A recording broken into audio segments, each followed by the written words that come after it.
Bear with us. Shalom, shalom. So,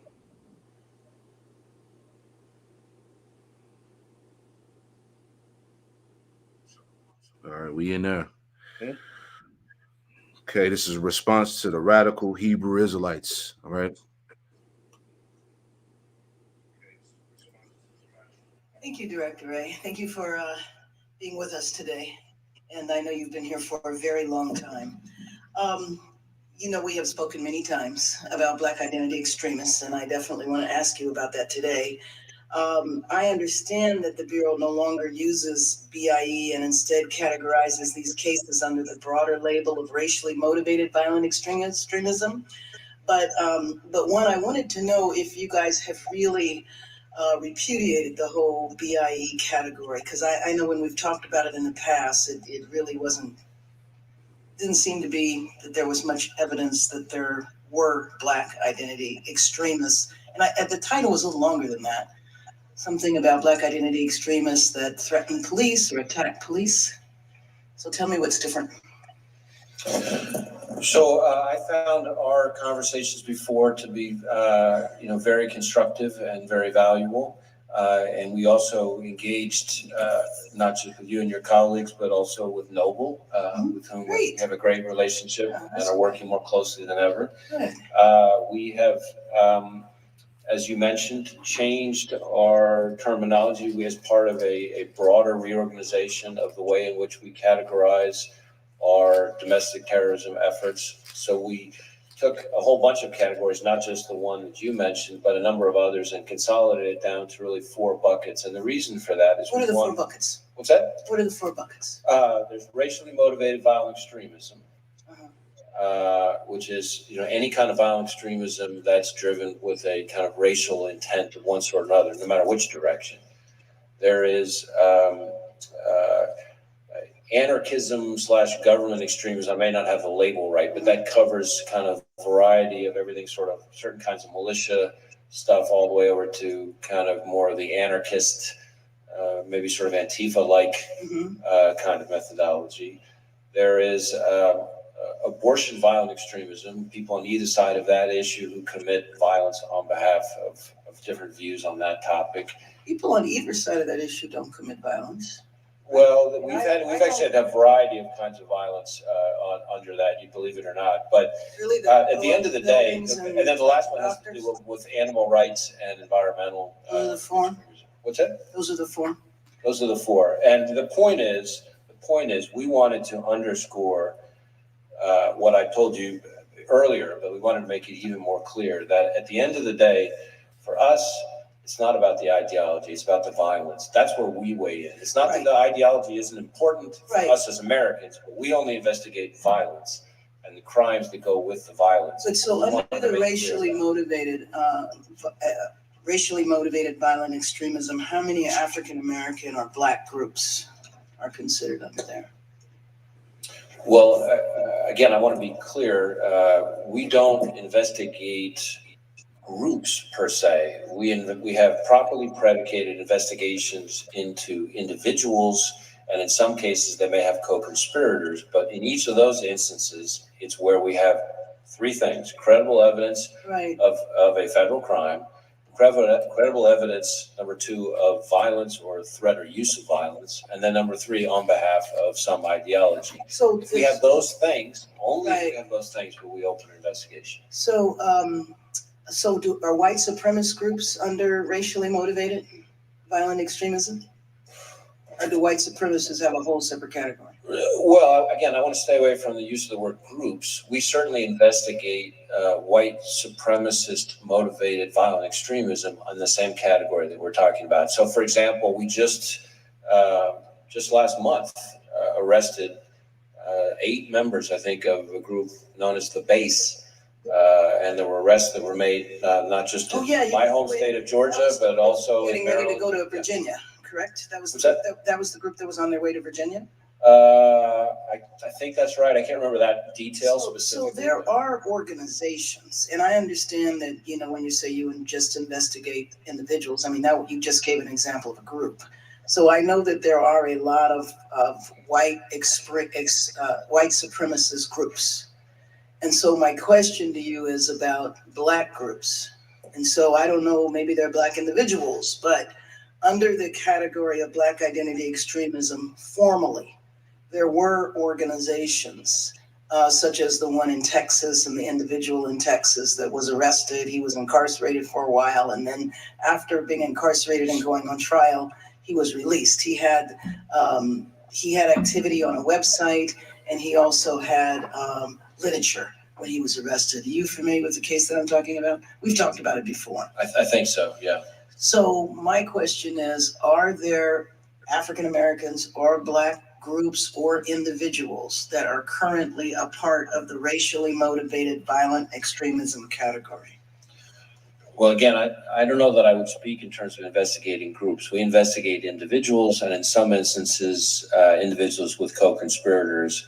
And I would say certainly there are individuals who we categorize and track under the racially motivated violent extremism part of our program management, who are African Americans targeting others. So, for example, you probably saw some of the reporting about the killing of the individuals in Jersey City, including the killing of the people in the kosher supermarket. I did. Those individuals were associated themselves with something called the Black Hebrew Israelite. Oh, I'm very familiar with them. So we are that. Uh-oh. Hold on. You know we got to repeat it. Including the killing of the people in the kosher supermarket. I did. Those individuals were associated themselves with something called the Black Hebrew Israelite. Oh, I'm very familiar with them. That would be in that category. So let's use that as an example, because I'm very familiar with that group. That group is in several yeah, well, excuse me, but I'm taking the prerogative of the chair. Using that group as an example, is that a group, because they are open, you see them on street corners in different groups, that they're not a secret group at all. Is that group part of the racially motivated? Hey, that's proof. Hey, Isaiah 13:2, right? Yep. This word has gone up to the gates of the nobles. That's right. All right. Extremism, the group. I understand the act, because they are open, you see them on street corners in different groups, that they're not a secret group at all. Is that group part of the racially motivated extremism? The group. I understand the act that took place. I understand the individuals, and it's not clear their level of association. What I would say to you on that is that we have some investigations into individuals who associate themselves with that movement. Beyond those two people? Yes. Okay. And Director Ray, documents published in... Beautiful. All right. Hey, shalom, shalom. Shalom. GMS Charlotte back at you with another live lesson through the spirit and power of Yahweh Shema Shai. And before we get started with this lesson, we want to give all praise, honor, and glory to Yahweh, Bahasham, Yahweh Shai, Bahasham, HaKadosh. Double honors to the apostles and elders of Great Millstone who taught us this truth. All right. Double salutations to all you Akim out there laboring in the house of David, the elect, that's pushing his word with all truth, righteousness, and sincerity. Shalom to you, brothers. All right. Shalom. So getting straight to this thing real quick, Priest Amawan had brought this, to the attention. We just wanted to do a response to another video that we have in queue right now. All right, we're going to pull that up in a second. But this is a response to the narrative of the radical Hebrew Israelites, man. So as you can see, the Israelites are on trial. All right, and as you've been hearing from the apostles, elders, brothers on down, don't ever think that you're not being watched. That's right. All right. We're all being watched. As we heard the representative Karen Bass, she said, look, we see them on the street corners. I know them very well. All right. This devil's playing semantics like they're not watching us and they're concerned about the violence. No, they're watching groups. They're going back to the origins, the roots. They're trying to figure us out. They're trying to, you know, cue up that perfect narrative to demonize us and officially roll on us. We are in those times, man. All right, but you got it, Trace. Yeah, I want to get this what you quoted real quick just to bring it in. So this is Isaiah 13:2. It says, "Lift ye up a banner upon." I'm starting 1. It says You got the it. burden of Babylon, which Isaiah the son of Amos did see, because ultimately this truth is a burden on Babylon, man. All right, because with this truth, man, it is bringing all type of turmoil to Esau, Edom, and his hegemony. Shit. It says, "Lift ye up a banner upon the high mountain, exalt the voice unto them, shake the hand, that they may go into the gates of the nobles." And this is what Hey, is being done. beautiful. Now go ahead. I didn't mean to cut you off. No, you good, because that banner that's being lifted is the standard that the Israelites are bringing for our people, man. Because what That's we're it. doing with this message is turning our people back to Yahweh Shem Shai, giving them the correct way of how we're supposed to be operating as the Israelites, man. You know? Hey, we're being discussed on panels. All right. Yes. We're being discussed on high level panels. You know, you got this going on, right? You had the whole Davos thing that's going on. You don't think that the subject matter about the Israelites, all right, the so-called blacks, Hispanics, Native Americans, you know, all out there across the globe proclaiming the downfall of this system, all right, exalting the name of Yahushua, Yahweh Shem Yahushai, all right, this is a major problem, man, Right. right? So we're doing this lesson to show you how real this war is, man, all right, on how this devil is really preparing that narrative to come down upon Jacob, right? Man.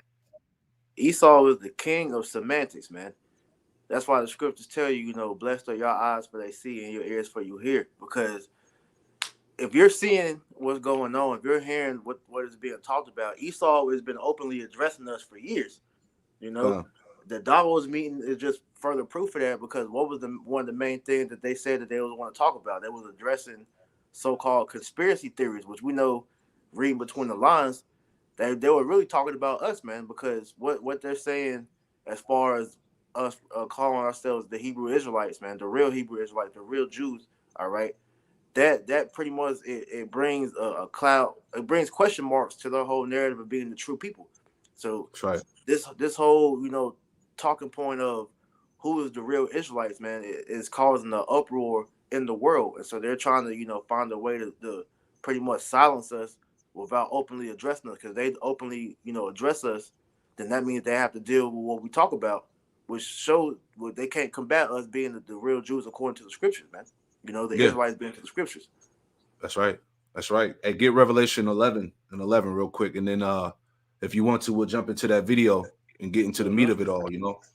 Time. This is Revelation 11 and 11. It says, "And after 3 days and a half, the spirit of life from God, from Yahweh Shem Yahushai, entered into them, and they stood upon their feet, and great fear fell upon them which saw them." Yeah, there you go. So that's the time, the prophecy, the 350 years of basically the acknowledgement of Israel being dead in the earth. All right, we were called by another name, proverbs and bywords, and now through that breath, all right, through the breath of life has entered in back into what the Lord's people.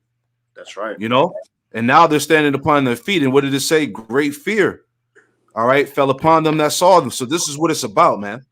All right, regardless of what happened, all right, you were not going to stop the prophecies. Okay, the awakening of the elect could not be stopped.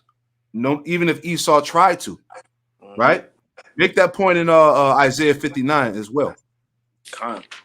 This is Isaiah 59 and 20. It says, "And the Redeemer shall come to Zion, and unto them that turn from transgression in Jacob, saith the Lord." Right. So to them that turn, okay, to them that turn from transgression. All right, because what's happening? Right, you got Jake that's letting go of the idols. He's coming out of the churches. Right, he's calling on the name of Yahweh Shema Shai. Right, Jake is waking up, keeping the dietary laws to the best of their ability, reforming in ways. Right, the scriptures tell us to come out of Babylon. Touch ye no unclean thing. So this is what's happening through the spirit. All right, Jake is turning from transgression. Go ahead, I had a quick one before we finish that out. You just said that because this is what's happening with Jake that Esau was so up in arms for. This is Isaiah 52:1. Awake, awake, put on thy strength, O Zion, put on thy beautiful garments, O Jerusalem, the holy city. For henceforth there shall no more come into thee the uncircumcised and the unclean. Shake thyself from the dust, arise and sit down, O Jerusalem. Loose thyself from the bands of thy neck, O captive daughter of Zion. And this is what is happening, man. You got Israel putting on our heritage, man. Which was stolen from us, man. All right, we are reclaiming who we are according to the scriptures, man. All right, calling upon our power, Yahweh Shem Yahushua.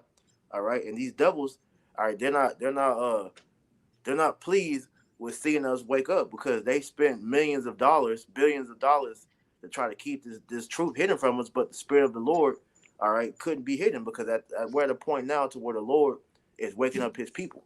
Yes, prophecy is not going to be stopped. That's it. Hey, in that same chapter, I jumped down to verse 11, Baba Kushah. 52:11. Yep. Before you go back to the Isaiah 59. This is Isaiah 52:11. It says, depart ye, go ye out from thence. Touch no unclean thing. Go ye out of the midst of her. Be ye clean that bear the vessels of the Lord. Yeah, you see that? So the Lord said, touch no unclean thing. Go ye out of the midst of her. Be ye clean. All right. And what does that mean? This is Jake coming out of those false doctrines, man. False doctrine, the philosophies that are adverse to what the truth is, what the scriptures say. Right? These are all considered unclean things. So you have to spiritually depart out of Babylon, man. The Western way, this Americanized mindset, right? As we said, the idolatry, it's a change that's happening.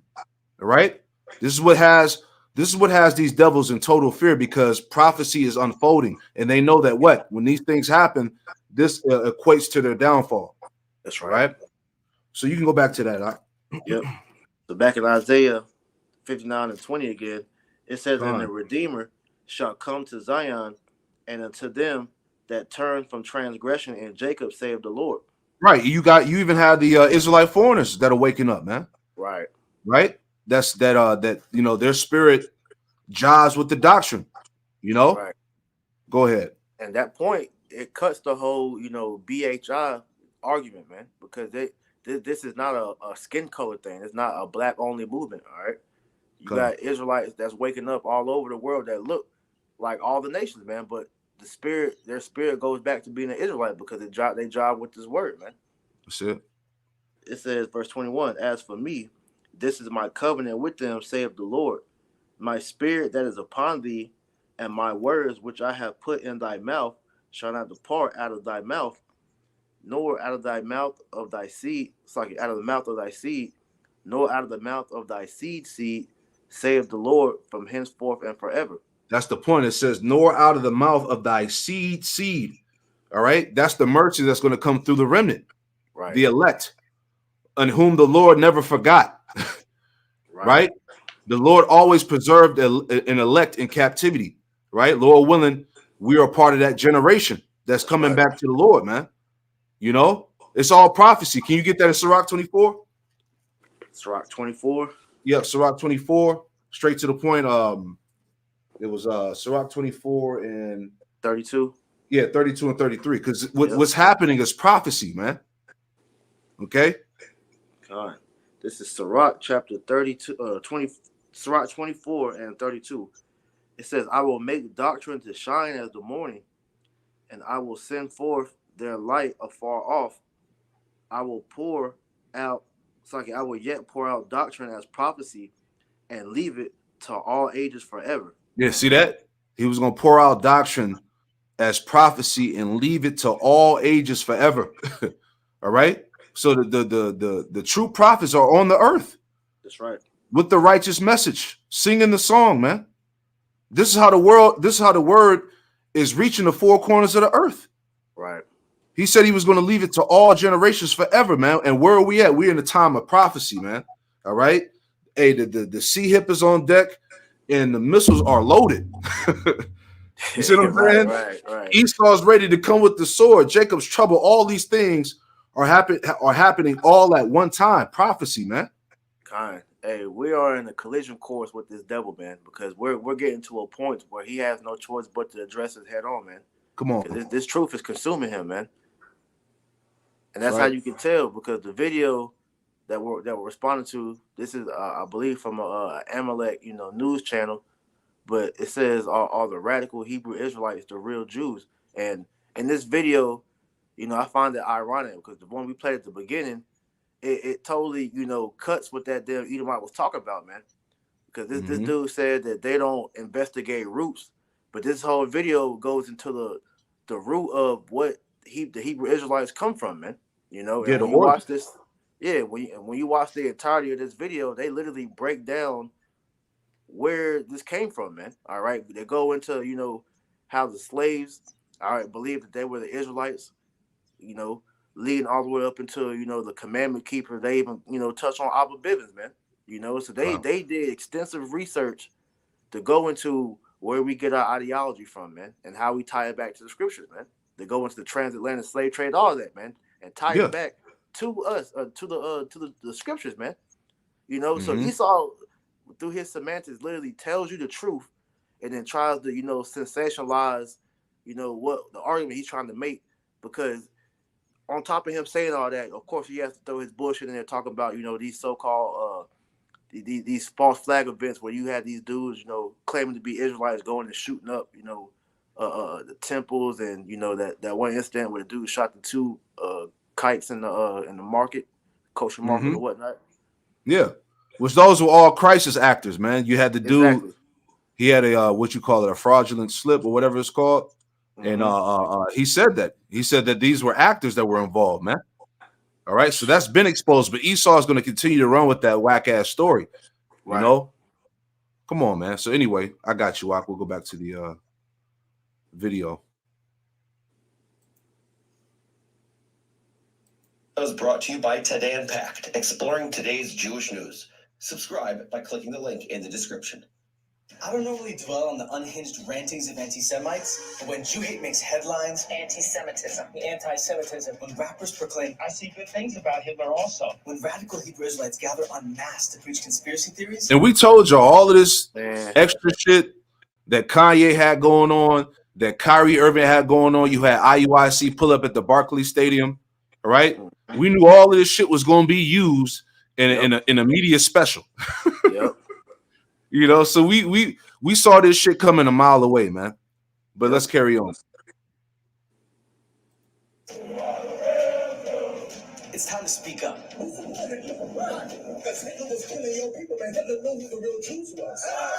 These groups endorse a toxic mix of anti-Semitism, xenophobia, and a whole lot of other hatreds. They've inspired hate crimes and murder, and their numbers are growing rapidly. See, the numbers are growing rapidly. What do we do? How do we stop them? All right, they're a threat. Yeah. They're a danger to society. Go ahead, priest. Yeah, that's why that Revelation 11 coming back, man. Because they're Mhm. afraid, man. Real quick, this is Yep. Revelation 11:11 again. And after 3 days and a half, the spirit of life from the Most High entered into them, and they stood upon their feet, and great fear fell upon them which saw them, man. Esau was Mhm. terrified, man, because he can't hold this truth no more, man. That's it. He's tried for many years to try to blackball, us, and pretty much keep this under wraps. Hey, Jake is waking up, man. That's it. Hey, go to Isaiah 10 and 20. That's right. This is Isaiah chapter 10, verse 20. It says, and it shall come to pass in that day that the remnant of Israel and such are as escaped of the house of Jacob shall no more again stay upon him that smote them, but shall stay upon the Lord, the Holy One of Israel, in truth. And that's what's going on. All right. The elect have awoken up. All right. And they're no longer leaning upon the lies of Esau. All right. His ideologies, his philosophies, his so-called religion. All right. Jake is acknowledging the truth. Many shall see it. Matter of fact, let me get that instead of quoting. All right. This is Psalms 40. Before we go back into the video, real quick, Psalms 40 and verse 3. and it reads, it says, and he had put a new song in my mouth, which is this wisdom, knowledge, and understanding, even praise unto our power. And it says, many shall see it. Okay. Many are seeing the videos, the prophets on the highways and hedges getting the understanding. All right. The edification. It says, many shall see it and fear and shall trust in the Lord Yahweh Shem Shai. Hey, Jake is waking up. He's coming back to the name of Yahweh Shem Shai, speaking the Lashawan Kodash, changing his life around. They understand who the devil is. All right. They can see the prophecies. Once again, the advantage. That's the advantage, right? Yeah. So who are these guys? Where did their beliefs come from? And how should the Jewish community respond to them? See, that's the point. This is where it all boils down to. Right. How can the 48ers respond? All right. Because, hey, the damage control is out as we showed you here. All right. You have the Salakia. Where is it at? They have it in the ADL. Yep. All the different extremist sects of the so-called Black Hebrew Israelite movement. All right. So they got it all set up. Mm-hmm. Hey, this devil is trying to build a case on us, man. Yeah. Amalek is hurt. Very. Our story starts with one of history's ugliest injustices, the transatlantic slave trade. For 400 years, the backbone of the world's economy was the buying and selling of human beings based on the color of their skin. Enslaved Africans in the Americas suffered every torture you can imagine. But while bodies can be enslaved and maimed and killed, faith is much harder to destroy. These communities found hope in the biblical story of the Exodus. Like the ancient Israelites, they knew firsthand the bitterness of slavery. Most enslaved Africans were forcibly converted to the Christianity of their enslavers. But for some, the profound identification with the ancient Israelites crystallized into a theology known as Hebrew Israelism. As far back as the plantation, if you listen to a lot of old Negro spiritualists, wade in the water, go down Moses, they are spiritually connecting to the strength of Israel. It's not necessarily just about identity. It's about a sort of like spiritual connection to God. No two groups of Hebrew Israelites were quite alike. Real quick, I want to bring out a scripture. All right. Because, hey, it's all the spirit. It's the curses, man. All right. I want to read this real fast. This is Daniel. All right. Because this is what happened to Israel as a whole, as a nation. All right. You so-called Negroes, Latino, Native Americans, Hispanics. All right. Dealing with the curses. Daniel chapter 9 and verse 9. And it reads, it says, to the Lord our power belong mercies and forgiveness, though we have rebelled against him. Neither have we obeyed the voice of the Lord our power to walk in his laws, which he set before us by his servants, the prophets. Yea, all Israel has transgressed thy law, even by departing, that they might not obey thy voice. Therefore, the curse is poured upon us. All right. You can read about that in Deuteronomy chapter 28. All right. Verses 15 on down. Therefore, the curse is poured upon us in the oath that is written in the law of Moses, the servant of power of Yahweh, because we have sinned against him. Verse 12. And he have confirmed his words which he spake against us and against our judges that have judged us, by bringing upon us a great evil. It says, by bringing upon us a great evil, for under the whole heaven have not been done as have been done upon Jerusalem. All right. You're talking about the transatlantic slave trade, trans-Saharan slave trade, the Dutch slave trade. All right. Torture, disease, family separated, plagues, being called by another name. Yep. Right. Identity stripped. Come on, man. Right. One more. Deuteronomy 28. Yeah. That put all that in a nutshell, because that only happened to Israel, man. You so-called Negro, Latino, Native Americans. Con. I'm gonna finish it out. Last two, it says Daniel's 9 and 13. It says, as it is written in the law of Moses, all this evil has come upon us, yet made we not our prayer before the Lord, Yahweh Shema Shah, our power, that we might turn from our iniquities and understand thy truth. Yep. Right? But we're in the time now where this is happening. All right. The mercy upon the elect, the remnant. Okay, we're remembering the ways of our fathers. We understand what happened. The breath entered back into us. Verse 14, Daniel 9 and 14. Therefore have the Lord Yahweh Shema Shai watched upon the evil and brought it upon us. For the Lord Yahweh Shema Shai, for the Lord Yahweh Shema Shai, our power is righteous in all his works, which he doeth, for we obey not his voice. So this was the punishment. All right. You had anything, priest, or I'm gonna play on? No, you go ahead. Okay, come on. No two groups of Hebrew Israelites were quite alike. Some worshipped in a style nearly identical to Pentecostal Christianity, with Jesus front and center. Others adopted mainstream Jewish practices. Some mashed up the two and added a dash of African nationalism. No matter how they practiced, all congregations believed they were the descendants of the ancient Israelites who had once been enslaved in Egypt. But here's the crazy part that we never see mentioned in history textbooks. It's possible that some enslaved Africans identified so strongly with the Israelites because they were Jews, or at least of Jewish descent. After all, there's been a Jewish presence in Africa for thousands of years. You may be familiar with the Igbo of Nigeria or the Beta Israel of Ethiopia. But did you know that there were enough Jews in the West African Songhai Empire for the king to issue an edict of expulsion in 1492? So we shouldn't dismiss the possibility that at least some Africans held Jewish or Israelite identities well before their enslavement in the Americas. For the most part, early Hebrew Israelite communities got along with mainstream Ashkenazi and Sephardi Jews. But there's always got to be one maniac. A maniac is Arabic/Hebrew slang for a jerk. In the 1880s, that maniac was one Frank S. Cherry, a self-proclaimed prophet and founder of one of the earliest Hebrew Israelite communities, the Church of the Living God, the pillar ground of truth for all nations. Unlike other Hebrew Israelite congregations, Cherry believed that Black Americans were the only real Israelites, which made non-Black Jews usurpers of their identity and heritage. Cherry's Shabbat services often involved long sermons about the evils of the Jews, who would get what was coming to them in the year 2000 when Jesus would return to start a race war that would end with white folks in chains. Obviously, I'm not going to spend time debunking the unhinged theology of a man who believed that the earth was square. Did I not mention that? That was big for Cherry. But I do have to address one of his ideas, because unfortunately, it's one that a lot of people share. That Jews are white Europeans. That's completely false.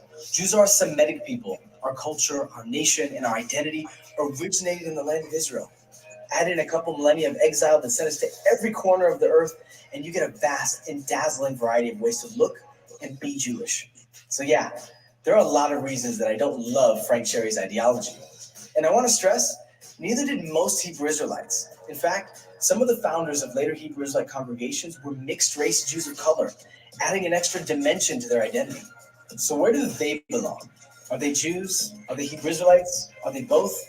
Well, again, that really depends on who you ask. So I ask, in short, the Hebrew Israelite community is pretty diverse. But Asher Moore, a 31-year-old Hebrew Israelite living in Israel, isn't particularly interested in definitions or labels. I'm not focusing on what separates us. I'm focusing on what connects us. If we want to focus on things that separates us, we can find a lot of those things.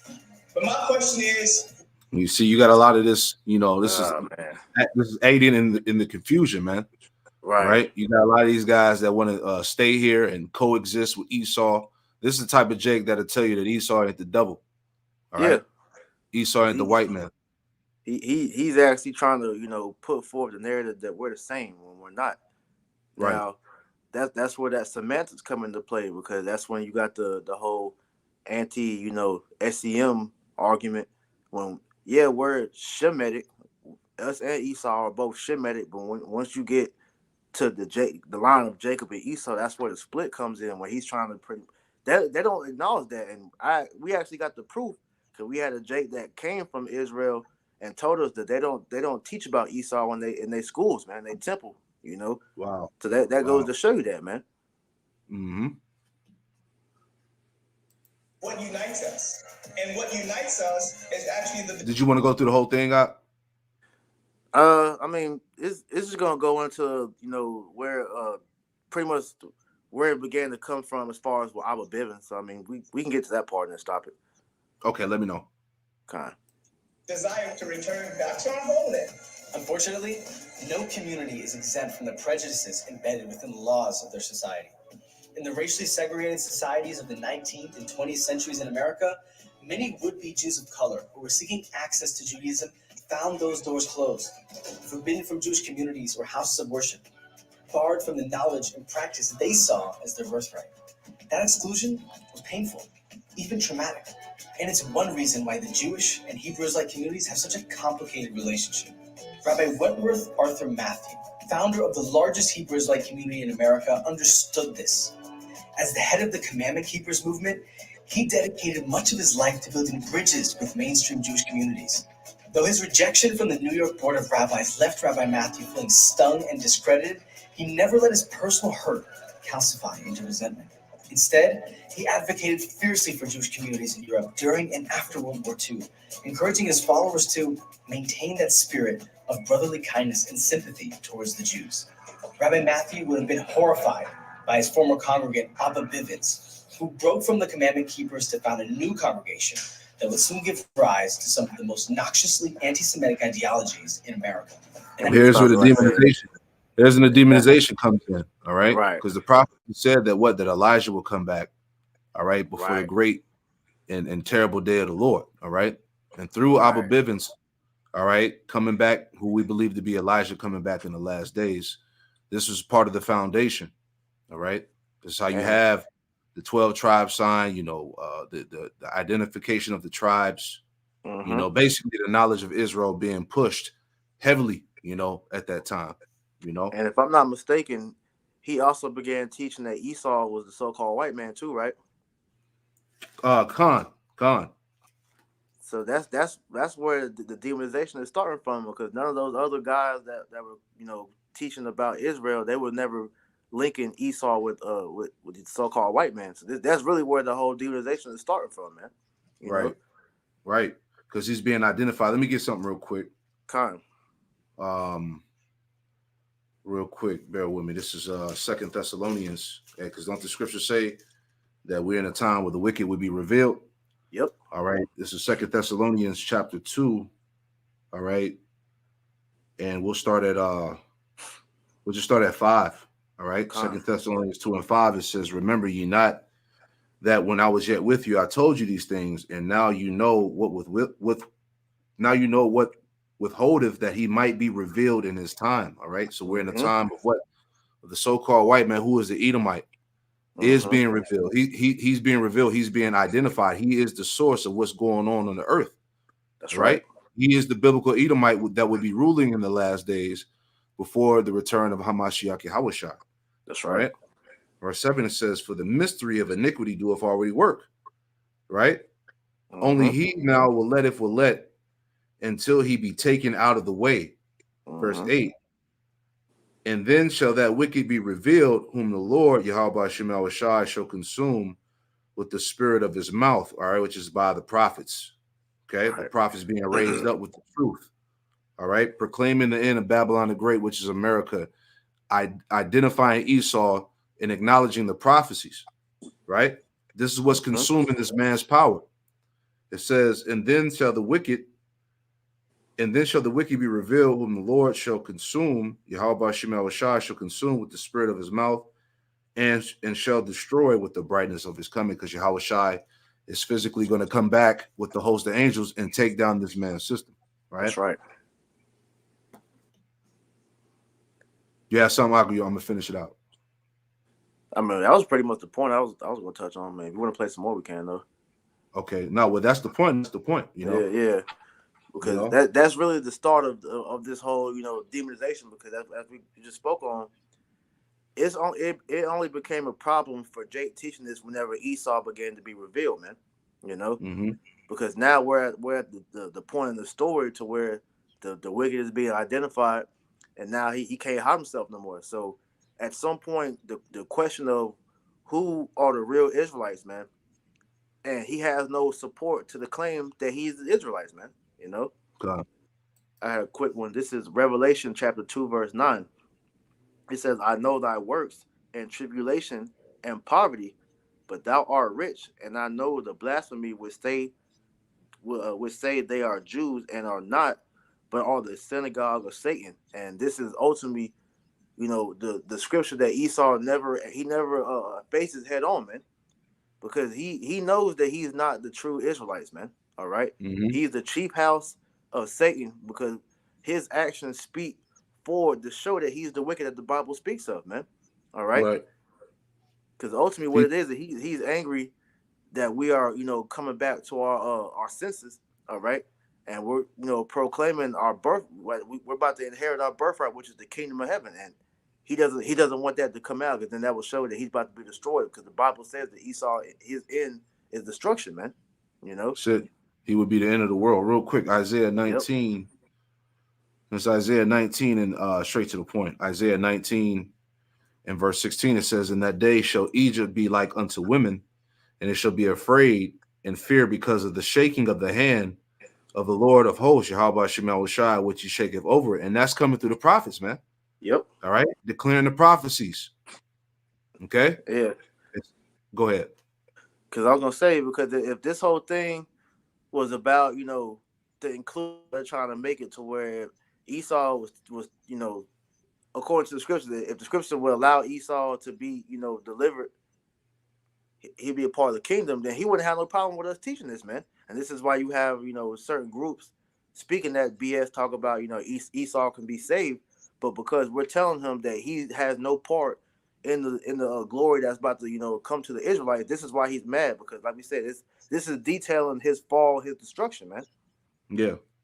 It's all propaganda. All right. Because we are in an information war. All right. Yep. And this war is going to turn physical. Yep. Right. You're talking about persecution, man, being rounded up, thrown in jail. Right. Death. These are the things that come along with this thing. All That's right. right. This is how real, like I said earlier, this is how real this battle is. All right. I'm going to finish this out. Isaiah 19 Mm-hmm. and 17, it says, "In the land of Judah shall be a terror unto Egypt." All right. Judah had to wake up first, Yep. and then the rest of the tribes follow suit. But the point, the prophets as a whole are become a terror unto Egypt. Mm-hmm. All right. Because first and foremost, what is going on? Exposure. Esau being revealed. All of his secrets, all of his plans, his devices are being laid out on Front Street. His grand ambitions to take over the planet. All right, to rule the world in this under this device. All right, the things that he's been doing, the sacrifices, so on and so forth, man. Okay, he's been revealed as the wicked. Okay, the earth has been given into the hand of the wicked. Job 9 and 24, Yep. Isaiah 19 and 17. In the land of Judah shall be a terror unto Egypt. Everyone that maketh mention thereof shall be afraid in himself because of the counsel of the Lord, Yahweh Shemal Shah of hosts, which he hath determined against it. Okay, so this is what's going on. Let's read on. Verse 18, it says, "In that day shall 5 cities in the land of Egypt speak the language of Canaan," which is the Lashawan Quadash, the Yep. Hebrew, not the Yiddish, right? "To the Lord, Yahweh Shemal Shah of hosts, one shall be called the city of destruction," which is the prophets. Mm-hmm. All right. Verse 19, Isaiah 19 and 19.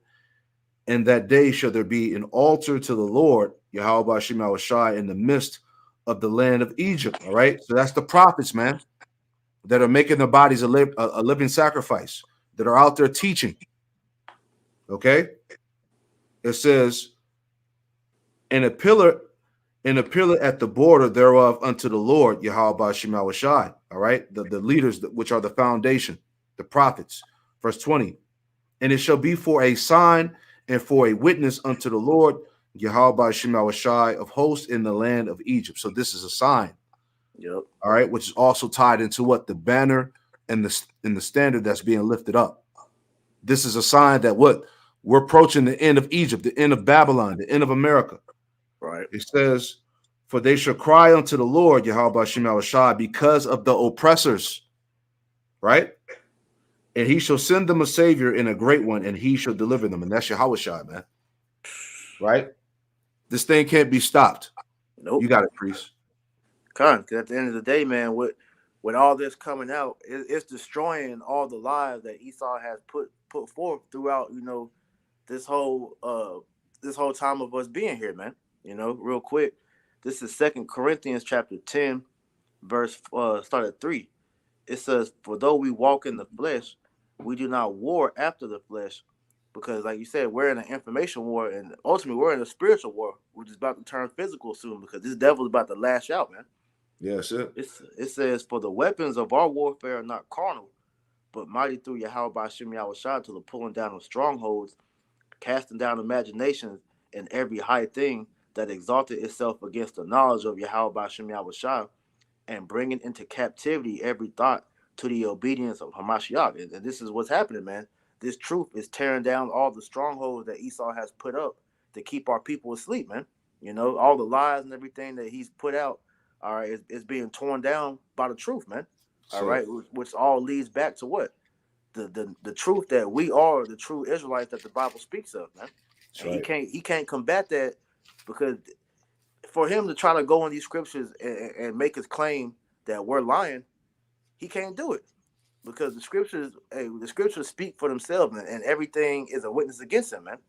Yep. So now he has no choice but to resort to slander, you know, because his back is against the wall, man. He's the accuser of our brethren. Real quick before I play this quick few minutes of this video, all right, because we wanted this video to be, straight to the point. All right.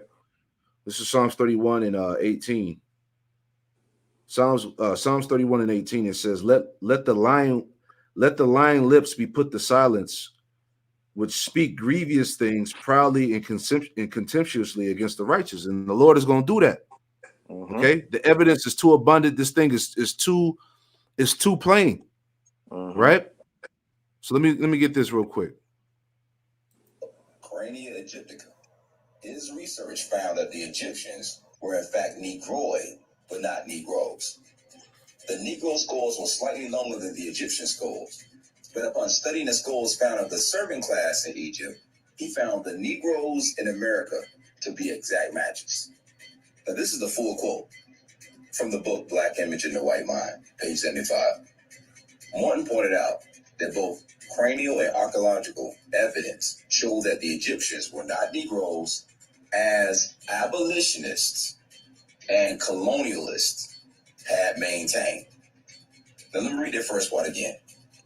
Morton pointed out that both cranial and archaeological evidence showed that the Egyptians were not Negroes.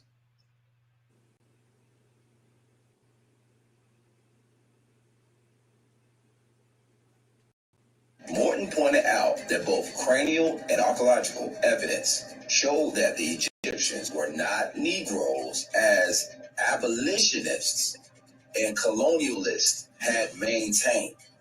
We're not Hamites, right? That's plain. God. And in fact, blacks have been regulated to the same servile position in ancient Egypt as in modern America. And why did Morton say that both abolitionists and colonialists connected the slavery of the Negro in America to Egypt? Now, when anyone thinks slavery and Egypt, the images that come to mind are usually connected to one time and one event, the Exodus. The story of the oppression and bondage and redemption of Moses and the children of Israel under the heavy hand of Pharaoh Thutmose and the ancient Egyptians. Morton makes the claim that abolitionists and colonialists claim that the blacks were Egyptians. Yet his studies of skeletal remains, mummy heads, and tomb inscriptions, proved by Egyptologist George R. Giddon, prove that blacks in America had a connection to Egypt, but were not Egyptians. Woo! So you hear that? Had a connection to Egypt, but we're not Egyptians. Yeah, we were there in Egypt, but we're not the Egyptians. We were the slaves, the Hebrew slaves under the Egyptians, right? And this is what they're finding through archaeological evidence, right? So the point of me even playing this is that the information is entirely too abundant, all right? And Esau is going to continue to come with this narrative, with this agenda, all right, to play on the ignorance of the people, like me and Priest was talking about, all right? Because, hey, the prophecies are true. The word of Yahweh Shem Yahushai is true. You got it, Priest. Because we're in the time of Israel turning back, man. That's This it. is Hosea chapter 3, verse 5. Afterward shall the children of Israel return and seek the Lord their power and David their king, and shall fear Mm-hmm. the Lord and his goodness in the latter days. And this Got is it. this is what's going on, man. All right. You got Israel seeking their power. Okay. Our people are turning back to the true names of the Heavenly Father and and his son Yahweh Ba'Shem Yahushua. It says That's that right. David their king. All right. Because Mm-hmm. hey, King Marshaw, which came up under the teachings of Abba Bivens, all right, is one of the pillars of the truth that we have now, man. All right. So That's we it. we are seeking King David our king, man. It says, and shall fear the Lord and his goodness in the latter days, man. And that's what you're seeing taking place, man. All right, Israel turning back to Yahweh by Shem Yahushua in the land of our captivity, like it tells you in Baruch 2. All right. Because we Yep. know that we're in the end days where the Lord, Yahweh Shah, is going to return and deliver the remnant, man. That's it. I got one more for you. Mm-hmm. Right. Just add on to what you brought out. This is Hosea 6:1. And it reads, it says, come and let us return unto the Lord, Yahweh Shemel Shai. He have torn and he will heal us. How did we get torn? All right. Slavery, Mm-hmm. genocide, losing our heritage, etc. But it said he will heal us. And how did the healing come? Through the word, Yep. right? The breath, the inspiration being put back in us. All right. It says, he have smitten and he will bind us up. Mm-hmm. Verse 2, Hosea 6:2. All right. And that binding up started it starts with the elect through this knowledge. That's right. All right. Verse 2, it says, after 2 days, he will revive us in the third day, right? Revelation 11:11. Yep. After 3 days and a half, it says, after 2 days, he will revive us. In the third day, he will raise us up. Mm-hmm. All right. That 3 days and a half, that 350 years, we're being raised up. Prophecy. All right. It says, and we shall live in his sight. All right. Because remember, Yahweh Shai being raised up, on the third day. This is symbolic of what? The mercy of the elect. All right. Being raised up now. As you quoted, Baruch, the second chapter? In the land of their captivities, they should remember themselves and think stiffly upon my name. That's right. Right. So this thing is undeniable, man. Yeah. Because if we aren't the true Israelites, then who is? Because prophecy is detailing on what the Israelites will be doing in the last days, man. All right, mm-hmm. and that shows forth on what we're doing, man. That's it. We're bound by prophecy, man. We're bound by prophecy. That's it, man. You got anything else? That was it. That's it, man. Hey, we just want to get straight to the point. Just hey, you have this type of pull it back up. You have this type of propaganda that's out there. Things of that nature. But hey, at the end of the day, this truth, this wisdom, knowledge, understanding is tearing down these strongholds and these lies. Right. So we just wanted to just bring this out just to show this information is out there. But hey, we got the truth and they know it. That's it. And this thing will be stopped. You got it, priest. So, Lord willing, man, this lesson was edifying, to the elect. So you want to give all honor, praise, and glory to Yahweh, Ba'Shem, Yahushua, Bakar Kodash. Double honors to our apostles and elders of Great Millstone that taught us this truth and rule well. And peace and salutation to the elect. Shalom. Hey, shalom.